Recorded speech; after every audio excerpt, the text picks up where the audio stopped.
আসসালামু আলাইকুম। এই যে আপনারা দেখতে পাচ্ছেন আমার বর্তমান শিম ক্ষেতের অবস্থা। প্রচুর পরিমাণে ফুল আছে, হাজারো হাজারো ফুল আছে আলহামদুলিল্লাহ। আমরা শিমও তুলতেছি, আজকেও আমরা শিম তুলেছি। যে আপনারা যদি দেখেন যে শিম আছে, প্রচুর শিম আছে এবং ফুলও প্রচুর। আমরা কিছুদিন আগেও বিক্রি করতে পারি নাই, ওই যে মাঝখানে একবার দাম কমে গিয়েছিল, 70-80 টাকা কেজি হয়ে গিয়েছিল, তখন আমরা কিন্তু বিক্রি করতে পারি নাই। কিন্তু আলহামদুলিল্লাহ এখন আমরা বিক্রি করতে পারতেছি এবং দাম বাইরে গেছে, হঠাৎ করে দাম বাইরে গেছে। এখন আমরা খুচরা বিক্রি করতেছি হচ্ছে 130-40 টাকা। তো এইভাবে যদি আমরা কয়েকদিন বিক্রি করতে পারি তাহলে ইনশাআল্লাহ আমাদের ঘাটতিটা আমরা পুষিয়ে নিতে পারবো।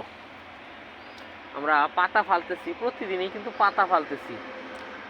কারণ হচ্ছে পাতা না ফালাইলে এই ঘন হইলেই শিমটা কম হয়।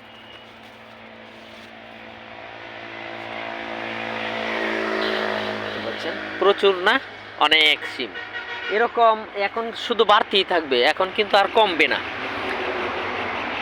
তো এই কেরালা শিমের প্রধান বৈশিষ্ট্যই হচ্ছে যে আপনার এইরকম পাতা ফালায় এরকম একেবারে পরিষ্কার রাখতে হবে। যদি আপনি পাতা না ফালান তাহলে শিম তেমন হবে না, কারণ পোকার আক্রমণ হয়, এই ফল ছিদ্রকারীর পোকার প্রচুর আক্রমণ হয় এবং ফুলগুলি পচে যায়।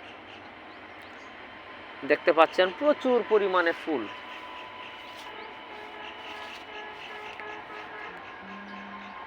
এমন কোনো গিট বাদ নাই যেখানে ফুল নাই। যে গাছের গোড়া, এই গাছের গোড়া থেকেই কিন্তু ফুল ফল থাকে। আপনারা দেখতেই পাচ্ছেন কি পরিমাণে ফুল আছে।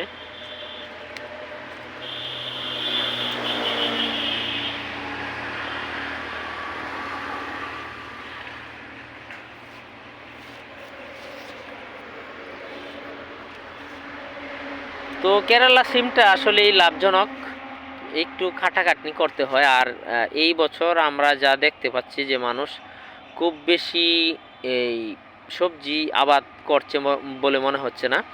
গতবারের ঘাটতির কারণেই মনে হয় যে এবার খুব বেশি সবজি আবাদ মানুষ করছে না। কারণ আমার কি বলে নার্সারির মধ্যে সবজির যে চারা উৎপাদন করি, এখানে অনেক চারা অলরেডি আমার এখানে প্রস্তুত হয়ে আছে, যেগুলি গত বছর এই সময় আমার সব চারা বিক্রি হয়েছিল। এই বছর কিন্তু আমার চারা তেমন বিক্রি হয় নাই। তো এইভাবেই আমি বুঝতে পারছি যে মানুষ এবার সবজিটা কম আবাদ করতেছে। এই কারণেই মনে হয় যে সবজির দামটা একটু বেশি বেশি লাগতেছে আমার কাছে।